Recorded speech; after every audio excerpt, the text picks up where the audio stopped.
Welcome back to the Laminate Healing Podcast.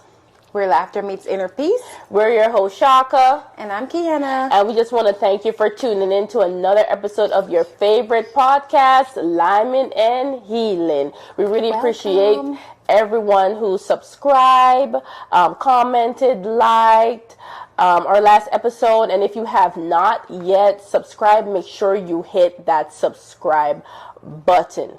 Okay, so let's dive into our topic this week. What are we talking about this week, Kiana? So this week, we all know that it's Mother's Day on Sunday.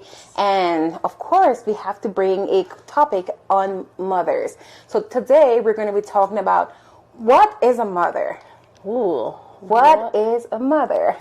Yeah, well, that's a good topic. And happy Mother's Day to all the mothers out there. But what is a mother? So I'm saying happy Mother's Day to all the mothers, but what is a mother? Right? Now, in the logical sense, right, we definitely think that mothers biological, right? So if someone is it just biological or can it be more? Well, for me, I think there's a lot more going to being a mother, obviously, not just biological, because if you look at it from that point of view, you can think about what about adopted mothers? What a person, persons who adopted, or their grandmothers raising kids,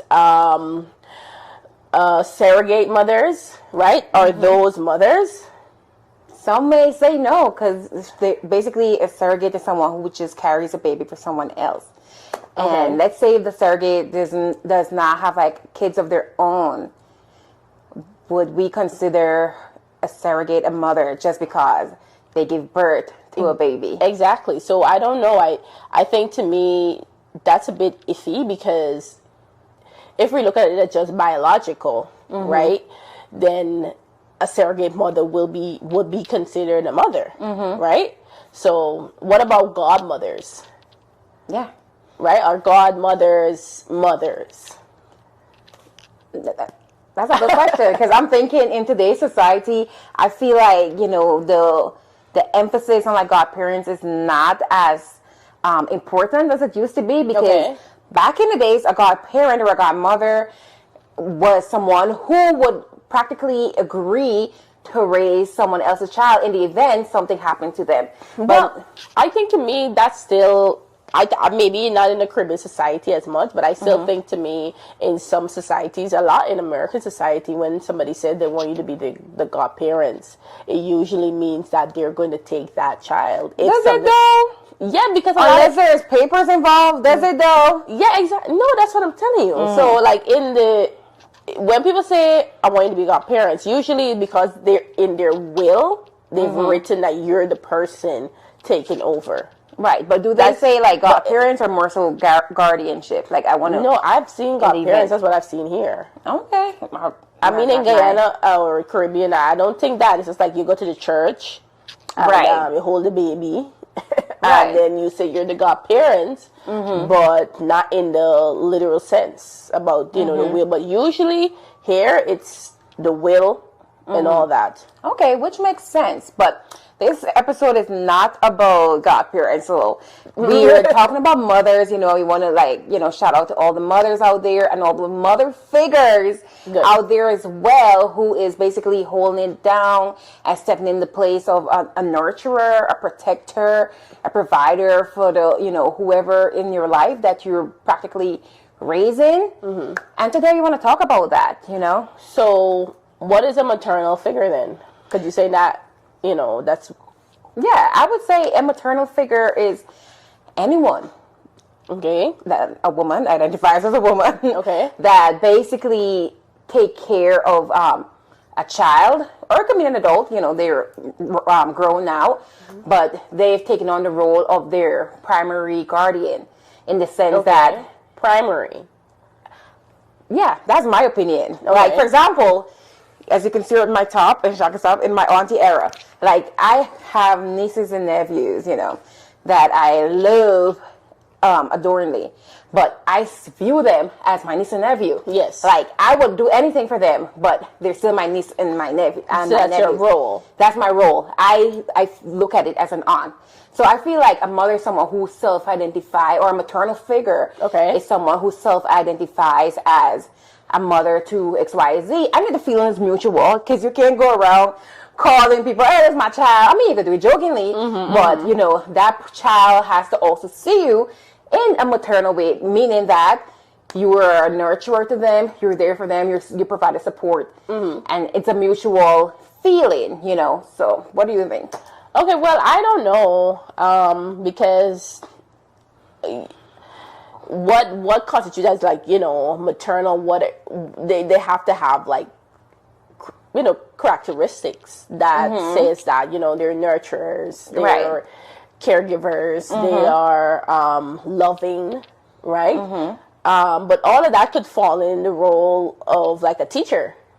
Is a teacher a maternal figure? Do you tell them Happy Mother's Day? Right? And that's why we want to do this topic, because I feel like in especially Caribbean society, there's a lot of stigma attached with what is a mother, what's not a mother. Like, I've seen a lot of people, because they haven't given birth, they're not a part of that, you know, and that's why we want to bring awareness, like, what do we want to consider a mother, or what? Right. But you're saying that if they self-identify. I think so. I personally think it has to be something that, you know, that person identifies with. Okay. You know, like, for example, I know people who are, you know, never born a child themselves, but they've taken on the role of a mother to their nieces or nephew, because either their sibling is no longer here on earth anymore, and they take on that role seriously. So but is that not an aunt? It can. True. I would view it as an aunt, for me personally. Correct. Yes. Correct. I would view it as an aunt, and it's just an aunt stepping up. Right? So, once again. So is it biological? Tell us what you guys think. I don't think it's biological. Because, like, once again, you can have so many instances. For example, on Instagram the other day, I saw this girl, I think she was like 29. Her brother, I think he was like 4 years old. And she basically adopted him from foster care because his parents, I think they only shared their siblings through their dad. So they don't have the same mom. So the little child was in foster care, and the sister stepped up to the plate to basically adopt him so that he doesn't have to grow up in foster care, because, you know, that can be extremely traumatic for some people.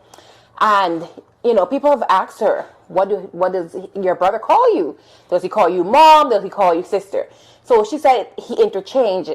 Sometimes he called her mom, sometimes he called her a sister.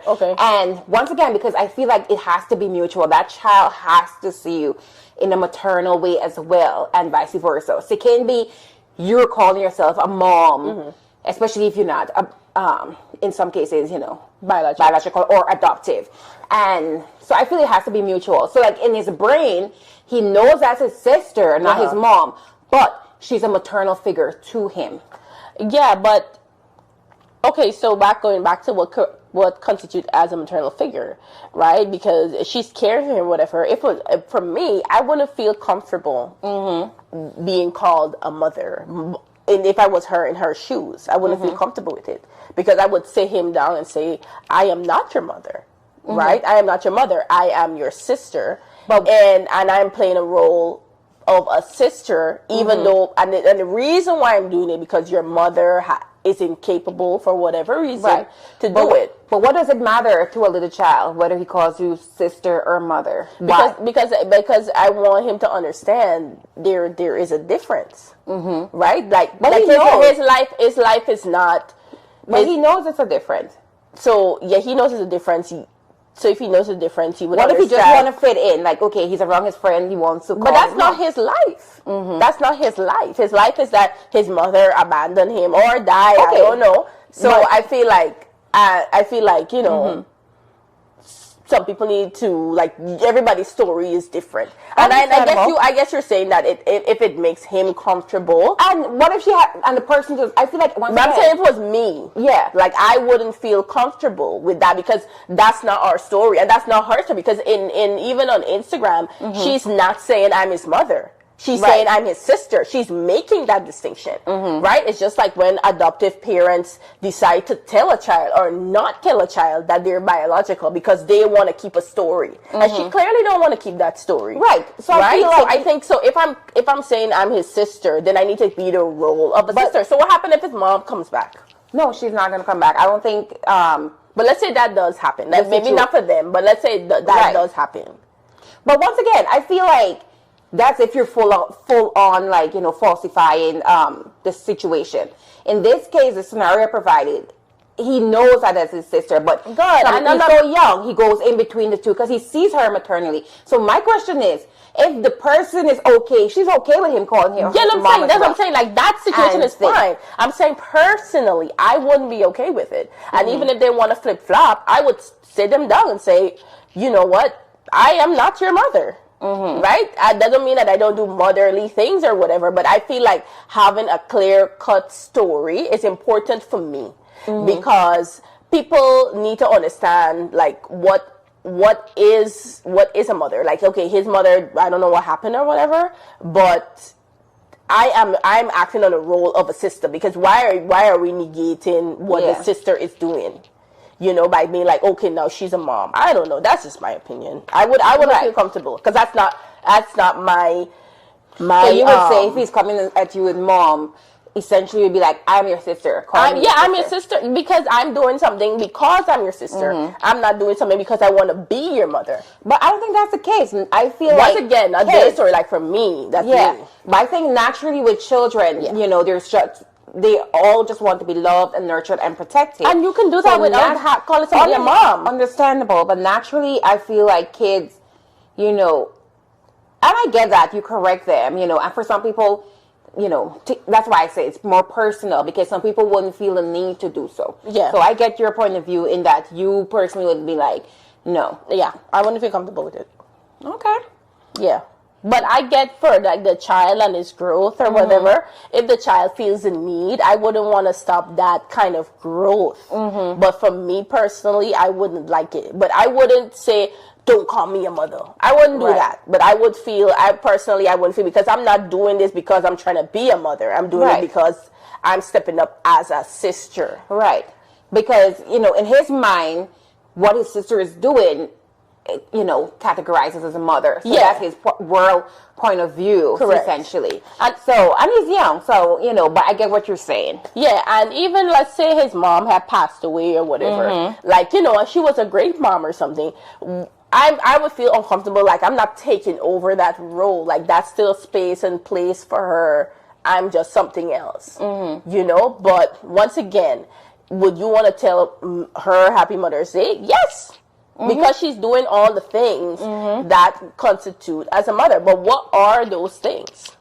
Right? What are those things? Being a nurturer, being there for the child, unconditional love, right? Those are the things that constitute a mother. So what about the persons who just made the child and does none of those things? Are they mothers? Do we tell them Happy Mother's Day? By default, I believe so, yes. Because they biologically do they earn that right to have that? According to nature, yes. According to nature. So let's say somebody make the baby and then throw the baby on the wayside and gone their way. Never look back. Once again, I'll go back to personal, how they identify. Maybe if that person who did that and they threw the baby away and they're like, I don't have a kid, abandon the kid. No, they didn't deserve that. But let's say the scenario is that, you know, it's a mother who's not the greatest of mothers for various reasons, and but she still self-identifies as a mother, then yes, I think that's somebody you can say Happy Mother's Day to. So anybody that self-identifies as a mother, even if the characteristics that I listed before, nurturer, you know, caregiver. I think by default, biologically, if someone gives birth and they... So surrogate mothers, yes. That is a tricky one. Honestly, I don't know. That's a good one because I don't think so. I disagree with you. Okay. If you make the child and you throw them on the wayside, you don't have those characters that I listed before. You're a nurturer. But what if they did not do anything so drastic? What if they raised the child to the best of their ability? And I feel like then they weren't being called a mother once they have those things. Or what if they don't? What if they were abusive to their child? What if they're abusive to okay, but you said abusive. I mean, that could be. You said nurturer. What if they were not the most nurturing? But okay, so they were abusive, or but you're saying they did the best of their ability. Sometimes the best of their ability is what they consider as nurturing. So that's different. Okay, but you're saying that they have to have these characteristics. Yes, they have to. Yeah, unconditional love and all these different things, right? But they try to do their best based on what they know. That's different, right? But if you made a child and then you gave up the right, like you just send the child on their way, right, and then look back or care at all, because you got to be a caregiver. Even though that person might be abusive or whatever, they still care for the child. They still fed the child. They still cleaned the child. They still took care of the child. They did the best of their ability, and it could be various reasons why they didn't do it, in a way somebody else would do it, but I would still consider that person being a mother. But if you just made a child, total abandonment, okay, I can see that. Absolutely do not. You're not. In my eyes, you're not a mother because you didn't even try to. So what about those mothers who give up their kids for adoption? Okay, that's a good point. So it depends. It depends on the reason why they're giving the person up. And once again, it would self-identify, because if you gave up the child because you don't want to be a mother, well, you're not a mother. Okay. So this is an interesting debate, and I'm sure you guys have a lot to chime in on. So please, feel free to chime in. And you may be wondering, why are we asking these questions, especially for Mother's Day, Because typically a Mother's Day episode should just be about praising mothers for all the amazing things they've done. And don't get us wrong, like, we shout out to the incredible mothers out there. Shout out to my mother, who I know have, her journey of motherhood has not been the easiest to walk through, but she's done her due diligence by being a good nurturer and doing the best that she can, and for that I am grateful. But we also, it's hard. It's hard, yeah. But we also want to highlight the complexities of what motherhood is, even though, full disclaimer, we are not mothers. In our auntie era. Exactly. And but it's worth mentioning, because when it comes to motherhood and when it comes to talking about mother, a lot of times people by default, we're all protect mothers at all costs. Like, we cannot talk about mothers in a negative light. No, and we're not doing that. We're not bashing mothers, but we're bringing the whole conversation to the table, the complexities of it, because it is important. It's important for us to understand that there are mothers out there who do not show up, for their kids. Yeah, and that's worth being mentioned, because a lot of times people got a lot of shame, a lot of guilt around this, because people are like, that's your mother, that's the woman who gives birth to you, you should suck it up, you should deal with it. And let's talk about that. Yeah, and I feel like, and that's why, we want to bring this to the table, because there are a lot of stigma attached to what a mother should be and what a mother shouldn't be. Even if somebody did their best to their ability and then they eventually abandon the child, like, would you consider that person a mother? Like, I've seen instances whereby somebody did abandon their child, and then this person is doing an amazing job raising the child. They've never given birth, but people will be refused to tell them Happy Mother's Day because they're like, oh, they don't know how it feels to push out a child. Or even, like, I've heard nonsense whereby, like, people have C-sections and they're like, oh, they're not a mother because they don't know what it is, the pain to, like, push a child out. Stop C-section shaming, because it don't matter how the baby gets here, healthy baby, healthy mommy, that's all we care about. Yes, exactly. So I think, and that's really what we want to bring to the table is, if that person, like, really does identify as being a mother or whatever, even if they did their best, I think they do warrant a Happy Mother's Day. Or if you do see them as a maternal figures, like even women in the church. Absolutely. Like, who have no biological kids of their own, but they've been mothers to, to people in the church. Yeah, I think they do warrant a Happy Mother's Day. I feel like we need to just take the stigma out and stop trying to put persons in a box. I agree. In a box. And I think that's basically what we want to highlight in this episode. I agree 100% because, there's more than one way to be a mother, and that looks different from, person to person. And I think all, should be celebrated, especially in this Mother's Day, Shout out to the women who stepped up when, there was nobody else to do it. Yeah, and they have to do it. Grandmothers who thought they were done raising kids, now doing it all over again. That's not easy work. Yeah. To single mothers, who are doing it on their own, without support, without a village. That is hard. I've seen my mother, a single mother, and it is hard. It is hard work. Yeah. And, it's not something easy, and it's not something to be, trivialized, because it takes more than just giving birth to be a mother. Exactly. It does take way more than giving birth to be a mother. I think that needs to be really shouted from the rooftop, because I think that's the part that a lot of people miss. Big time. So what do you bring to the table in terms of being a mom? Not just pushing the child out, but being a caregiver and all these different things. Because a lot of people do step up. But I guess, once again, it depends on that person as well. For me, people tell me Happy Mother's Day all the time, and I'm like, bro, I'm not a mom. Right? You be getting Happy Mother's Day. I'm like, why? Like, you would probably be like, because she old, like she should be a mom by now. That's a different episode. That's a different episode. Over 30 with no kids. But why are you talking about age on this podcast? Okay, young girl, my bad. Over 20 with no kids. That's fine. No age shame, and I have no issue with that. But I feel like brings a lot more to the table. And I feel people watching the episode that think, okay, well, I've made a child and gone about their business. Think about what else you're contributing to the child as well. Yeah. Right? Like, that's look person you exactly. Have to think about what have you done besides making a child, Because a lot of times people would have, if people have issues with their mothers, they'd be like, oh, she met you. She pushed you out. And I'm like, but what else? What else though? Thank you for that. Thank you for doing what you were supposed to do, and then like when she fed you and all these different things. Like, I think that's kind of a law, right? You're supposed to do that, right? But that's the bare minimum. I'm sorry. That's the bare minimum. The bare minimum.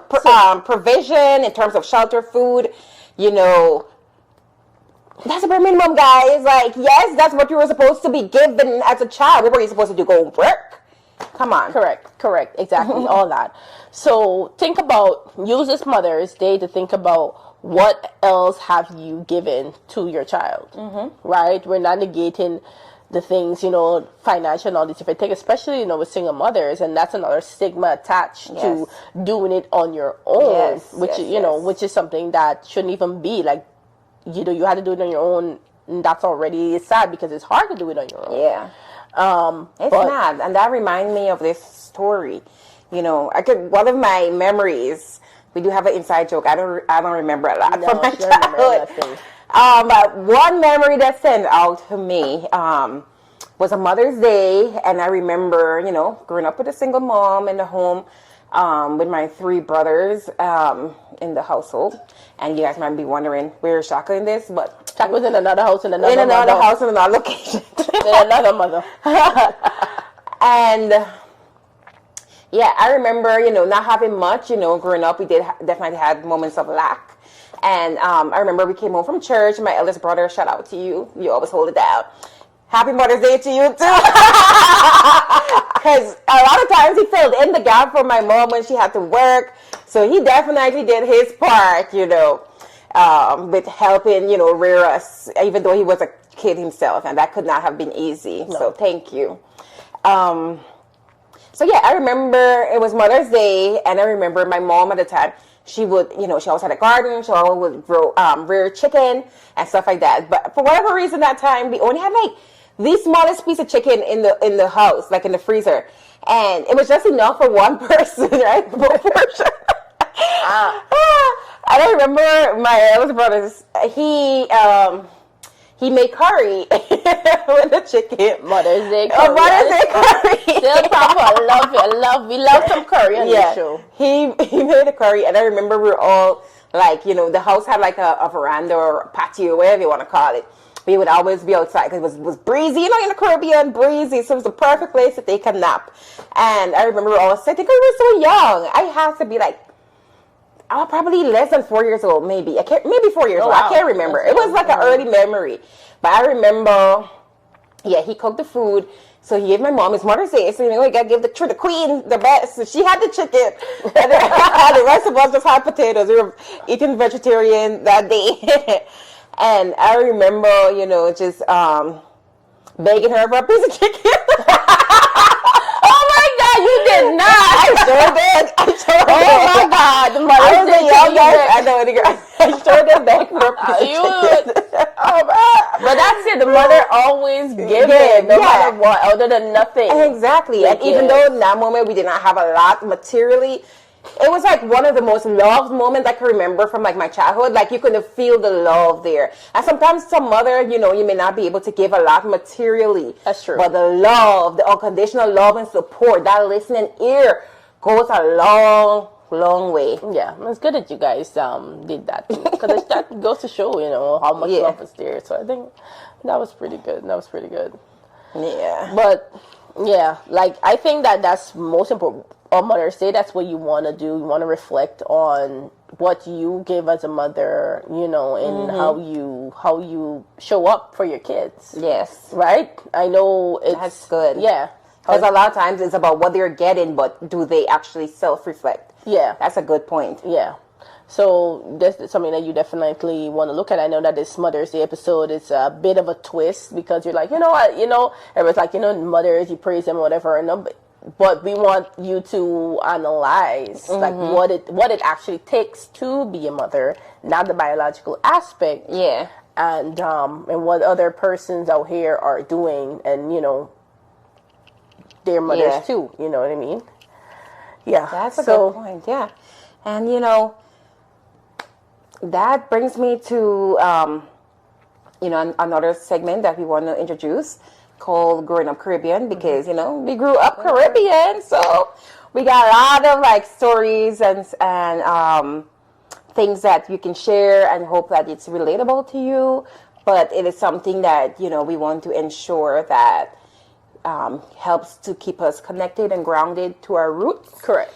So it's just a way of reminiscing at times, or even having debates about some of the things we've experienced while growing up Caribbean. So with that, tell me something that Mother's Day related in the Caribbean. Yeah, so growing up Caribbean, I remember Mother's Day.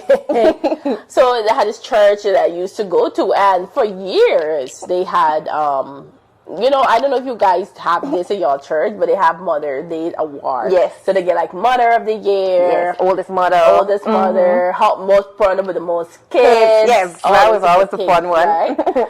And we had youngest mother as well, and they would give but they would have like sometimes a lot of times teen moms on the going up there to receive their gift or whatever.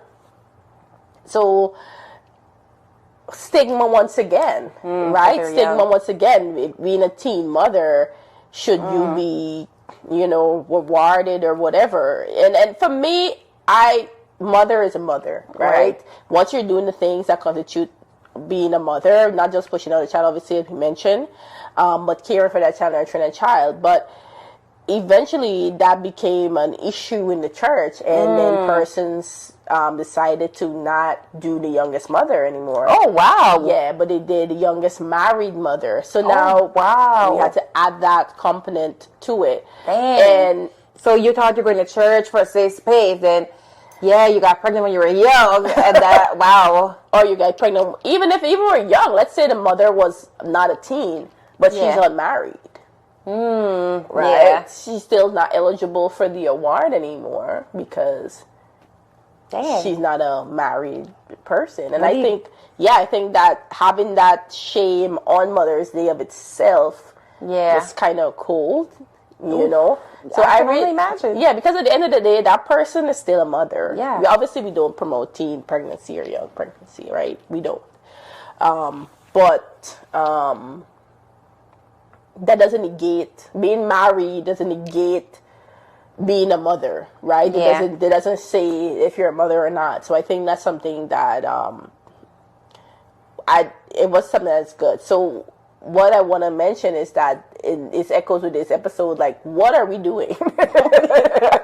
What are we doing on Mother's Day? It's a joyous occasion to honor mothers, not to pick and choose.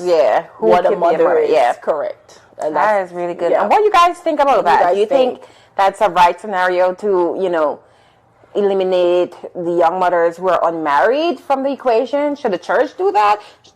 What do you think? Because I think that's very discriminatory. But I know, but a lot of religious people might think, yeah, they should do that. But it was just a light, fun thing in church. It used to be youngest mother, oldest mother, like, you know, a way to show love and support. Young mothers deserve love and support too. Correct. Especially, you know, I guess, you know, it varies because you know, not to dampen the thing, but you didn't even know how they got there. Mm-hmm. You know, a lot of young mothers, older men, you know, they're taken advantage of, and you know, I'm not trying to talk about that, but that is a good point. And then here we are, and what are you doing to add to the shame? A lot of times it's not even their fault. Yeah. So what you want to do, take that away? You know what I mean? So So that's what I'm thinking. Like, that's what I'm saying. Like, pay attention to what you're doing. You know, in those things, because it hurts. It could hurt people, you know, or it could lift people up, and that's what we want to do always, is lift people up on this show. Yeah, and challenge the way that you think. Challenge the way you think. That's one thing we're going to do, is do that. Yeah. So that's one of our segments that we want to introduce, Growing Up Caribbean, but we're going to do our segment that you've seen before, question and answer, Q&A. So our Q&A, so we want to just basically, like, questions that persons have sent in to us, or questions that we may have, and, you know, we want to answer. Yeah. And we want to hear what you guys think as well, right? So this week, we saw something in the news, and it sparked a debate between Kiana and I. Yes. So basically, this guy, where we're from in Guyana, he found $2 million. Yeah, we should insert a clip or a picture of it somewhere here. So yeah, he found $2 million. Guyana dollars, not American dollars, right? So you guys want to do the translation? You know, that's about 10,000 USD. 10,000 10,000 US dollars. And he found that. He found it in an envelope, I think. Yes. But he found it with the person's identification. Passport too. So passport, identification. They had a lot of things. Anyway, so it sparked a debate. Right, so this guy, he decided to give the money back, go to the bank and declare that he found this money and gave back the person who had the ID card there. So what do you think? Did he do the right thing? What yes, would you he have did. Done? The fact that was you walking along, but the person got some money, you would give it back? Yes, because the person's ID card and your passport was in there and other documents. I would feel like that's not my money, because I see whose money it is. So I would give it back. Now, if the envelope was completely just money inside, that's a different story. So some person's ID card and passport was in there. Who says their money? Who says the money? Could be that their person take the money from somebody else and then put their ID card, their passport in it. Who says their money? Let me tell y'all something. If it was me, it was now Shaka's money. Y'all would say what y'all want to say about me, but I don't care, because I know when I pray for money, and then I found some money, I'd be like, thank you, Jesus. Thank you. I'm sorry. That's what it was. And then the Lord say, put it back. How you say put it back? I didn't hear that. Give it back. I didn't hear that message. That message did not come to me. So you have selective hearing. No, I didn't have. God blesses me. Why would I get the money back? I don't know who this person is. Like, for me, I'm sorry to this person if you're watching, but I'm sorry. I don't know. Why would you? But you know, how can your conscience be at rest? What conscience? What? There's nothing to conscience. God give me the money. If I find the money, I've got the money. Money's me on. Guys, what do you think? Because I personally couldn't deal with the guilt of knowing. Listen, if you lose $2 million, you didn't need it. But you do. No, you didn't. Because there's no way I get $2 million and I just said throw the toe away or whatever they did. Happen.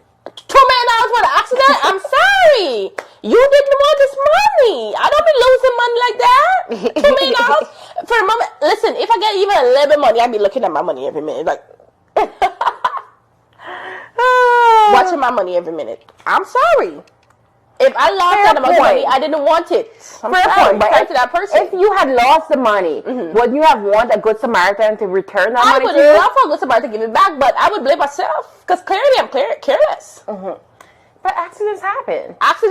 Girl, if I got money like that, you understand? Now I know Ghana money, they have like big bills, right? Girl, that money was strapped to my chest. Strapped to my chest. You understand? Every minute I'm looking at my money, somebody would have to literally steal that money from me. So, and I did fighting. For my money. No way. So that money would now be mine. Sir, you did a good thing. But if it was me, I'm sorry. It is my money. Listen, because you did the good thing, blessings will flow your way. Extra blessings. Not $2 million worth of it though. I bet. Who knows? I wonder if that person give you a little money for the. Could be. I didn't want to hold $2 million. Oh my God. But yeah, I would have definitely given him the money back. I couldn't, my conscience, I sometimes I accidentally walk out the store with stuff and I go back and pay for it because I feel guilty. That is very good. I know. I understand. If it's like a mistake, I get it. I'm not promoting stealing. I don't think stealing is good. And if he found that money, that would not have been stealing.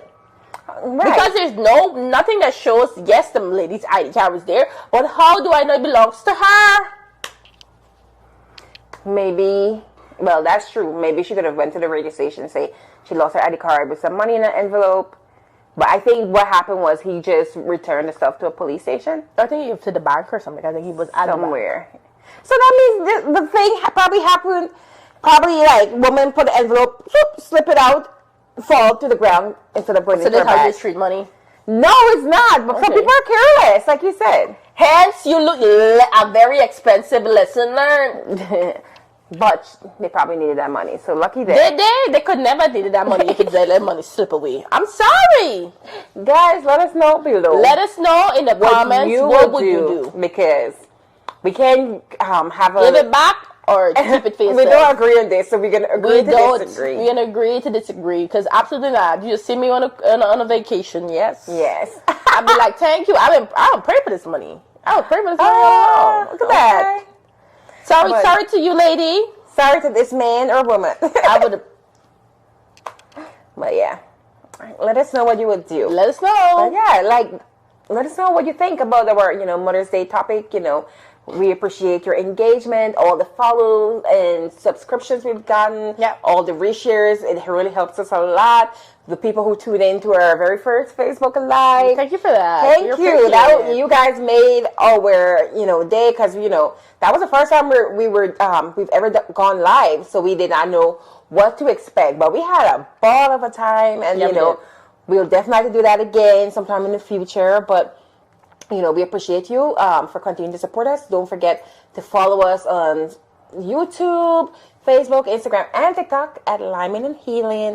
It's one name on all the platforms, so it's easy peasy, lemon squeezy. Lime squeezy. Lime squeezy, easy peasy, limey squeezy. Once again, happy Mother's Day to all the mothers, all the mother figures. Hope you guys enjoy your day. Get somebody to cook for you. If you don't have somebody to cook for you, order out if you can. And give them the biggest piece of chicken and don't beg. Don't beg. I won't make any, guarantee. I still would beg. Oh, guys, so as always, remember to bust a line, bust a line. See you next time.